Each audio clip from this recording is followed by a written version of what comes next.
welcome to the Pearls and Polish podcast. My name is Rachel and I'm coming to you from just outside Sacramento, California. You can find me on Instagram and Ravelry, and links to those are on my website in the description below, along with all the makers, dyers, designers, and anyone else I mentioned in today's episode. This is episode 28, so if you're a new viewer, welcome. This is where I talk about knitting and life and books and movies and anything else. If you're a returning viewer, welcome back. So episode 28. Last week I had talked about starting to do weekly episodes, and then I didn't have a episode last week. There's a good reason for that.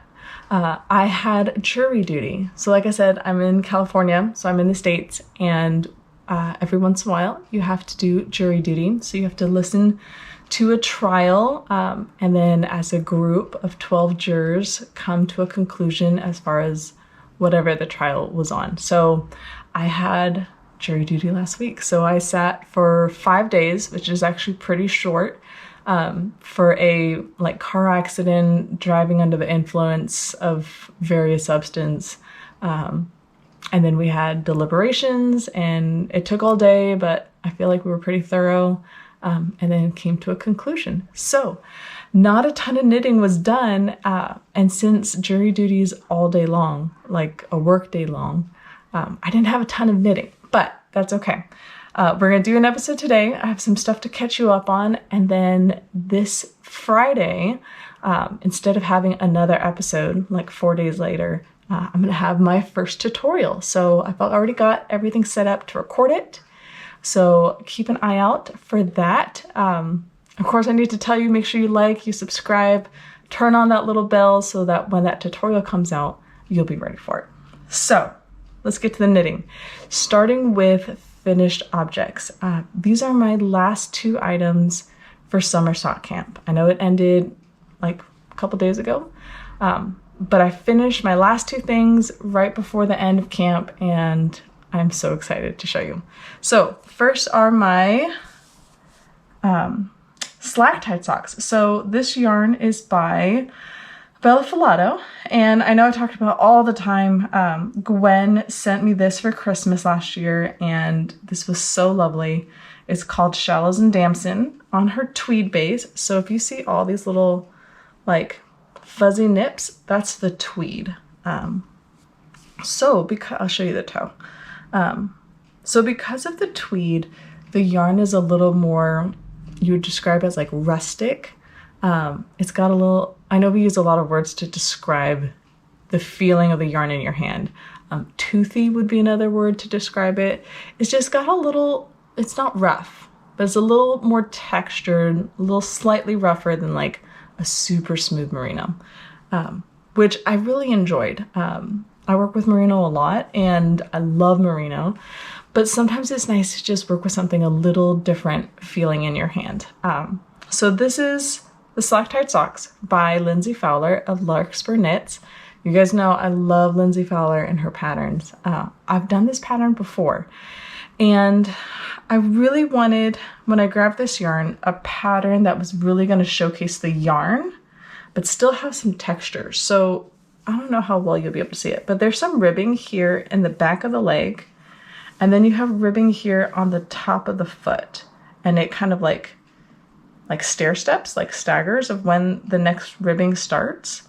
So I like that it's textured and interesting, but not super vanilla. So anyways, these are done. So excited to wear these as it starts to get cooler. The light is starting to change during the day, so it's still dark when the kids get up for school. It's starting to get dark a little earlier, so hence the lighting situation is not super great today, but it is what it is. Next are my Now and Next socks. So I know I showed these at least once. This is the Grenouille Co's 2022 Advent. The color is called, I think it's pronounced Gormanghast. I love this color. It is so beautiful. There's so many little pops of grays and teals and blues and everything. I love it. But what was really nice about these socks is This is a pattern by Marceline Smith. She goes by Hey Brown Berry on Instagram, and I believe on Ravelry as well. And this sock has like a split texture. So on one side of the sock, which I've been showing you, you have this like broken rib. But on the other side of the sock, you have just stock net. This is the first time I've done like a textured half texture sock, a split texture sock, and I wasn't sure how much I'd like it. I actually like it quite a bit. And the way that she writes the pattern is like you have a left sock and a right sock so that the textures are kind of opposite of each other. I think this like split texture does beautiful things for this sock. It lets you see both aspects of the variegated yarn. So you can see how the texture will pop with a variegated yarn, but you also see what would it look like just by itself. So I really love this pair of socks. Now I had a third pair that I was working on, and if you were here for the last episode, I had talked about wanting to try and finish this pair of socks. It was the last skein that I had kind of set aside for summer sock camp. And I was just like adamant, I'm gonna finish this pair of socks. So I was doing a cabled sock, and it's toe up with a fleagle heel. So it's just the way that you increase for the heel, so you have a gusset. And I got to the leg, and in the leg, I'm gonna show you on this sock, just because it's a little easier to see. So on the top of the foot, there were the cables. And then when you get to the leg, which is this part, it had you do cables all the way around the leg instead of just on the top. And I knew better. I knew better than to knit the leg without trying it on. And I didn't, because I wanted to finish this sock and then finish the second sock in 3 days. And so when I was getting ready to start the cuff, I thought I'll try it on, see where it lands so I know how long to make my cuff. And I couldn't get it on. I could not get this sock to go onto my foot. I was so angry. It's like 10 o'clock at night. Everyone's in bed. I'm the only one up. And I'm like knitting furiously, and I can't get this sock on. I could get the foot on because there was enough stretch on the bottom of the foot where there wouldn't be a problem. But I couldn't get the leg up because it was too tight and the cables prevented it from stretching. I was so mad. Oh my gosh, I was so angry. So first I thought, okay, I will take it apart. I will take apart just the back, and then I will just knit the same way that the foot was so that the cable was on the front and the back would be stock net, and do it that way. But when you're doing cables, there's more yarn used because you're crossing things, and so it wouldn't be like an even knit. So then I said, okay, I'm gonna rip the whole leg back and then just go from there. And so I did that, and I started working on it, and I checked it, and I had dropped like 4 stitches because I didn't pick up all the stitches where the cables crossed. And at that point, I lost my mind. I was like, okay, I'm done. I'm not gonna knit the sock. I'm gonna take it apart. I took out all my pins, and I was like, I have had enough. And then realized it is 11 o'clock and I have no business making decisions like this at 11 o'clock at night when I'm angry. So I ended up putting the sock aside. It's still in this bag. I haven't opened it, but it's going to sit in kind of like a timeout for a little bit. And I just realized that it's not worth it. It's not worth driving myself crazy over a sock. So I still completed more than what my goal was. I completed 17 pairs of socks.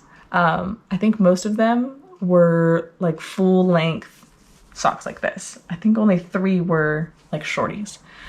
That's a lot of socks. So like I said, kind of socked out, ready to work on some other things. So this kind of moves into whips / like what I'm planning on working on for the rest of the year. So let me put some stuff down, move some stuff around, and then we'll talk some more. Okay, let's start with works in progress. Of course I have my September socks. Just because summer sock camp is over doesn't mean we don't finish our year of socks. So this is the yarn, it's called Hera. I don't know how well that's going to show up. I feel like that's going to blow out with the window. But it is just this, like, the softest browns. I kind of equate it to, like, coffee that has way too much cream in it, but, like, not unpleasant. So it's got, like, the teeniest hints of gold in it, and creams, and just super soft browns, which was so nice to have just something kind of mellow. So I went back and forth on what kind of pattern I wanted to do, since it's a very low contrast variegated yarn. I thought about doing cables and then realized I was crazy. Like, doing cables after that whole cable fiasco would not be a good life choice. So instead I went with a pattern I've done before. It's the Crazy Sock Lady Morning Coffee Socks. I think that's what it's called. I didn't even print out the pattern. I just, like, took my quick notes, and I have a little Post-it note in my bag with my, like, little chicken scratch notes, and that's how I'm knitting this sock. So the first sock is done. I started this sock on the first day of jury duty, when they were, like, picking jurors. It was actually, like, the last day of August. But it's like, I'm gonna be sitting here for, like, probably all day, so I need to take something with me. This would be a great project. So I've been working on this since last week, and it's done. Because I was just kind of drained, all peopled out from jury duty, I only worked on, like, small things. And so that way I could, like, just not have to think. So this is the Morning Coffee Socks. It's gonna blow out really bad. This side will give you more of the texture, but it's just super textured. It's kind of like a broken rib, I would say. So there's lots of stretch to it, and it's just lovely. I really love it. Here you can see more of, let's see, is that gonna help at all? If I put my hand like that, maybe. More of just that really light variegation in right here in the foot. So I just really enjoyed it. It's just kind of mindless, and that I don't have to think super hard on it.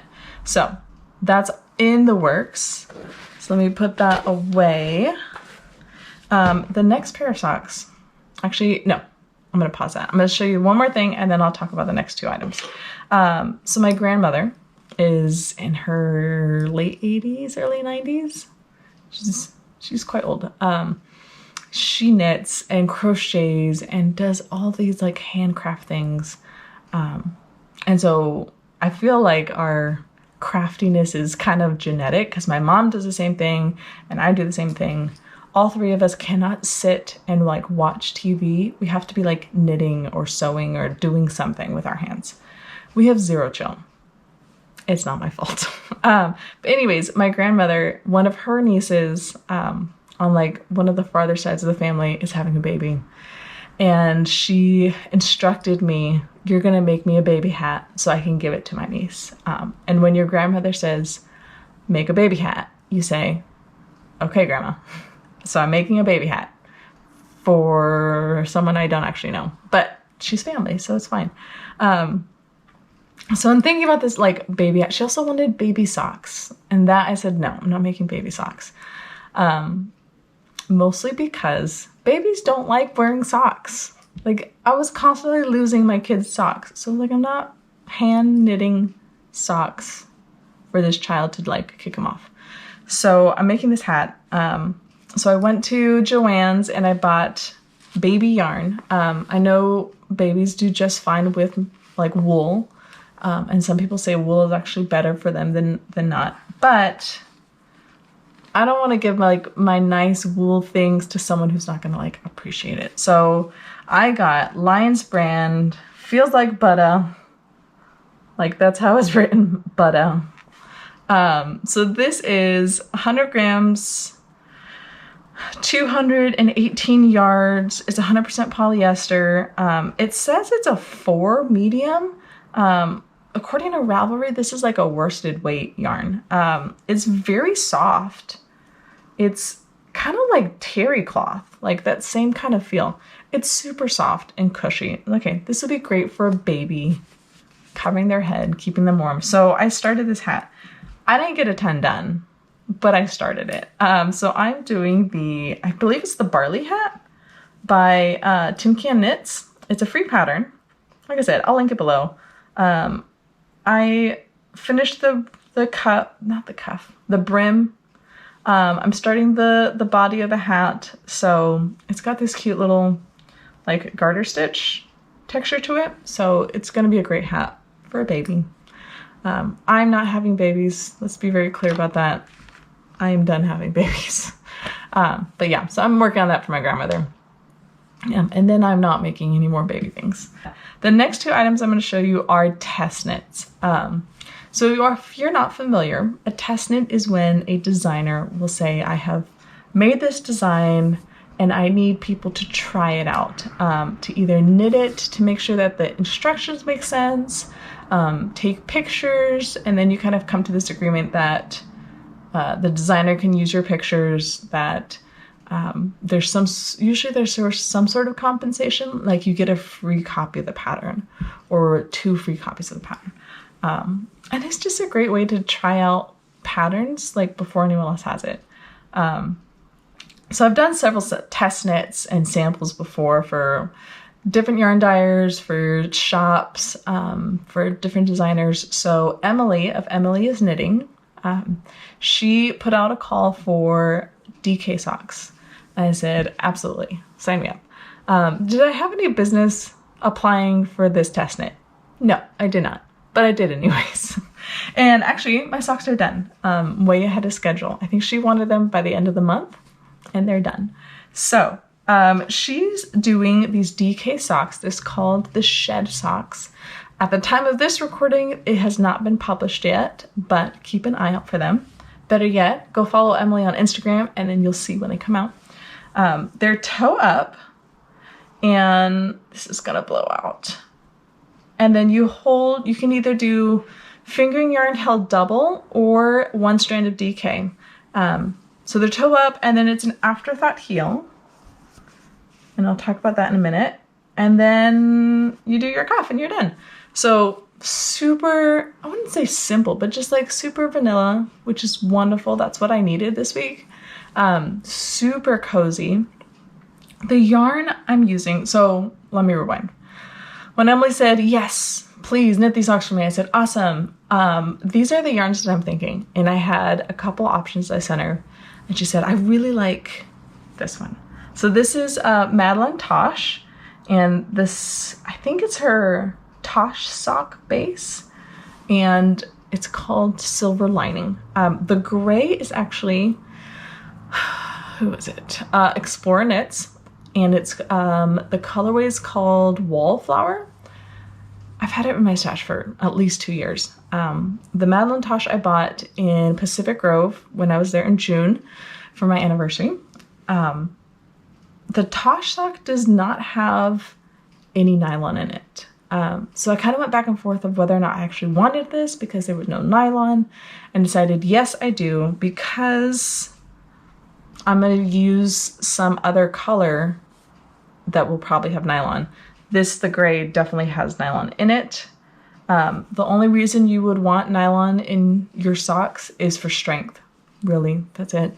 In like high wear areas like the heel, the ball of the foot, that tends to wear out first. You would probably prefer nylon over not, just so that you can have your sock last a bit longer. The reason I still went with this sock yarn is because it's DK, or rather it's 2 fingering weight strands held together to make a DK. So these are pretty thick. It's gonna take a while for me to wear through the sock. And at this point, I have so many socks that I've made. I only wear every sock maybe 3 times a year, because I wear all of my socks. So there isn't as much wear and tear as if like I only had 3 pairs of socks that I was wearing on a regular basis. So I finished my afterthought heel this morning. And I still need to do the afterthought heel on this sock. So right now it's just a beautiful little tube. This little red pin tells me where I'm going to put in my heel, and that's the tutorial I'm going to be recording later today, is how to do an afterthought heel. So if you have been wondering how to do it, if you already know how, but you want to see how I do it, this is going to be a great tutorial for you. So stay tuned for that. Again, make sure that little bell is on so that you get a notification when that comes out. Okay, what's next? I'm gonna throw those on the floor. Oh, this is the last thing I have to talk about. Another test knit. So her first name is Jody. She's Worsted Wolf on Instagram and Ravelry. And she's been showing pictures for a while of this project she's been working on. It's based off a character in the book Court of Rose and Thorns, that whole series by Sarah J. Maas. And it's based on the character Asriel, who is the Shadowsinger. If you haven't read the series, it's really great. Kind of like one of those mindless like books. You don't have to think super hard. It is not appropriate for children. It's definitely some adult content in there. So she's been doing this. She calls it the Shadowsinger Showl. It's SHOWL because it's half shawl and half cowl. So it's a shawl. And so she also asked for test knitters. I said, absolutely, please pick me. I want to knit this. I was going to knit this regardless if I made the test or not, but I was really excited. So it's not due until like mid-October. I will be done way before then. But because of where I'm at in the pattern, it no longer became super great to take around with me. I did take this to jury duty a couple times because I was just knitting in the round. But now I'm like increasing and I'm getting ready to split, and it's like, this is no longer a good idea to take with me in case I drop stitches, in case I miss something important. So can't do that. But this is what I've got so far. It looks very squishy. It's definitely bigger than what I have them on as far as like needle size, but ooh, hold still. It's gonna look amazing. So I'll show you the yarn. I did go with the majority of suggestions. Also Jody chimed in. She said, I really like this one. This is the Nerdy Fibers yarn. It's called Ashland. And I've been loving this knit. Like I said, I'm doing increases right now, and then it has like these wings to it. It's going to be so fun. So let's talk about why this looks just super wrinkly. What are we doing here? Here we go. Okay. So why does this look super wrinkly versus like my socks that don't look wrinkly? They're both using fingering weight yarn. The difference is the needle size and your gauge. For socks, I use a size US 1.5. That equates to a 2.5 millimeter needle. This is knit on a size 7, which is the same as 4.5 millimeters. So that's almost double, thereabouts, a little under twice as big. So your yarn gauge is going to be a lot bigger. These stitches are quite big, even though it's using the same type of yarn. And that's a stylistic choice. For socks, you're going to want some really dense material because it's a high wear item. For something like a cowl or a shawl, you're going to want a looser material because it's going to be around your neck and your shoulders.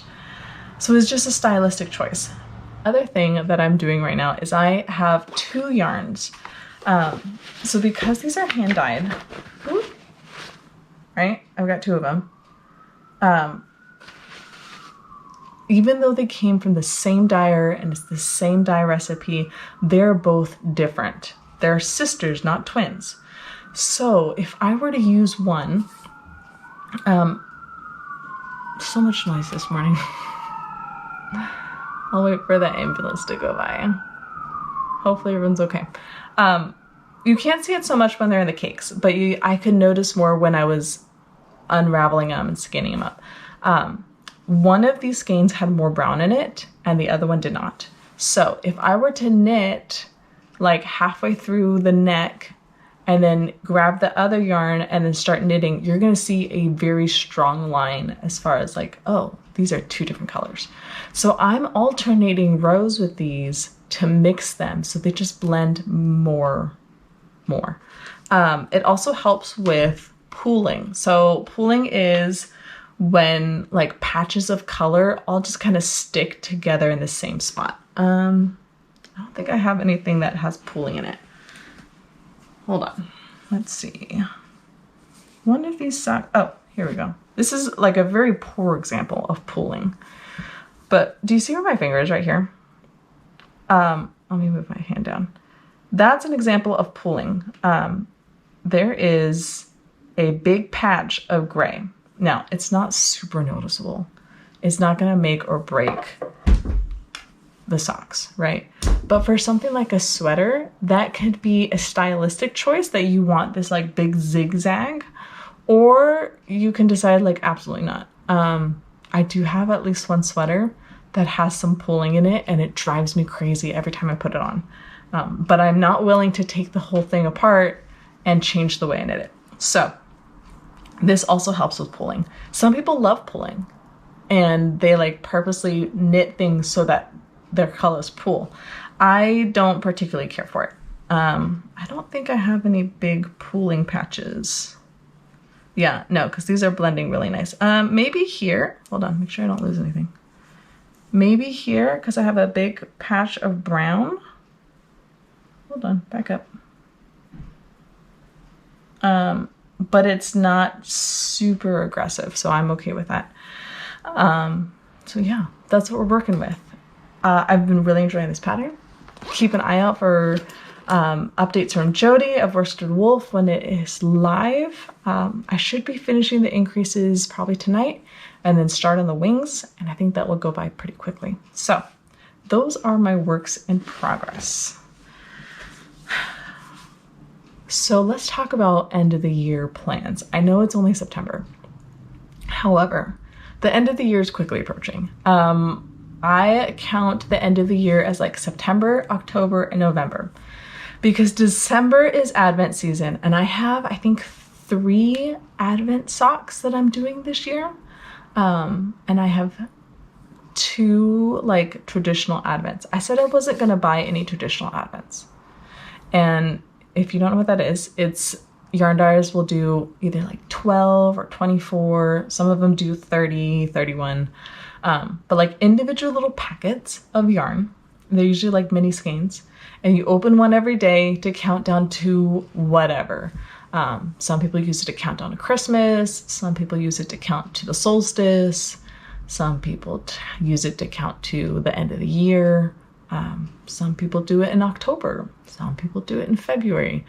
There's really no like rhyme or reason, but it tends to be more of a Christmas end of the year type thing. Hanukkah, Kwanzaa. I've seen lots of different options. I celebrate Christmas, so that's kind of what I'm counting down to. So every day you knit, 8 rounds or however many rounds to do one color for that day. And then you do that until the end of the year or Christmas or whatever. Because I want both of my socks done on Christmas morning, I knit them at the same time. And now I have 3 of them that I'm going to be doing. So I'm going to be knitting 6 individual socks at the same time. Yeah, I don't know why I chose that for myself. I don't know why I thought that would be less stressful than like an Advent and trying to do an Advent project. But anyways, December is kind of like off limits because I have those Advent projects plus my December socks. So I need to fit in these like last things, wrapping things up in the next 3 months as far as like September, October, November. So what does that mean for me? I need to wrap up my Yarn Club for the Gods, my year of socks. So those are by Pasley Knits. I have the last 4 months of the year. So Hera is for September. I'm working on that right now. Hestia is for October. It's this beautiful orange. I don't like orange, but I like this. Aries is for November, so this is beautiful red. And then Artemis is for December, and this is like smoky green. I'm super excited for those. And then Coley put out 3 extra colors, and those are Hephaestus, Persephone, and Hades. Originally, she said that she had picked those for other months and then changed her mind and decided to just put them out anyways because she can, and I'm so excited she did. So I have the 4 final months, and then I have 3 extras. So as soon as I finish my Hera socks, I'm definitely casting on either Hephaestus, Persephone, or Hades, one of them, because I need to finish all 15 by the end of the year. Is there a prize if I do? No. Is there something bad happens if I don't? No. But I want to finish the collection in a year. I've been looking at my scraps for that collection, and I realized I have 20 grams or more for each color. And if you follow me on Instagram, which you should, I had posted an idea for a blanket using these colors. So now I'm thinking I need to do a blanket in December, maybe in January, I don't know. But I need to do a blanket to like wrap up this whole year's project, and do like stripes. And then since there's only 15 colors, but this is like an advent blanket, it's designed for like 24 colors. I think I'm gonna do, oh, and the other thing is I don't have enough for like 2 sets of stripes. I only have enough for 1 set of stripes. So I'm gonna do like, I think gray, and do like alternating gray and then color and then gray and then color. So I have that on top of that. I need to finish these test knits. One is due by the end of September. One is due by, I think, mid-October. So those aren't going to be problems. And then I want to finish my whips. I have that little hat, which won't take me long. It'll take me a week if I'm being super lazy, to be honest.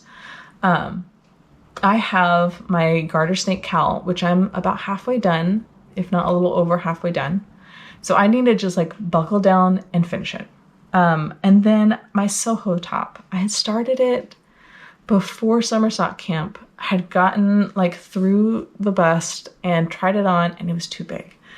So I took it apart, and I need to start and finish that.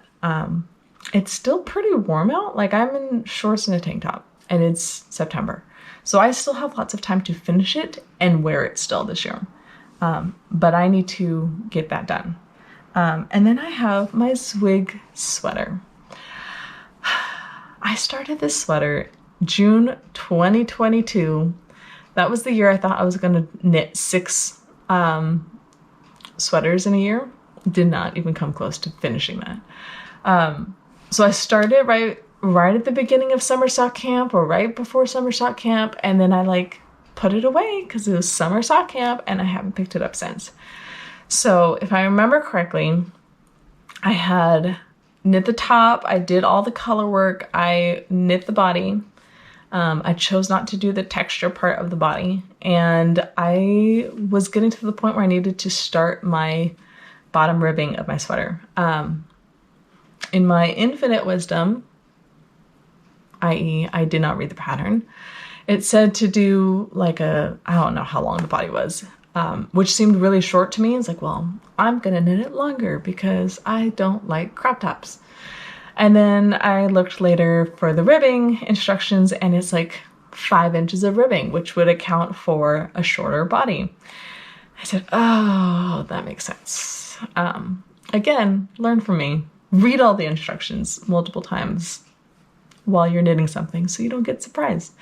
So I probably should block it first, just to see kind of how everything sits together. And then I need to like figure that out. If I just keep the body length and I just do a shorter rib for like the bottom cuff or the hem, whatever, or if I need to rip it back and follow instructions.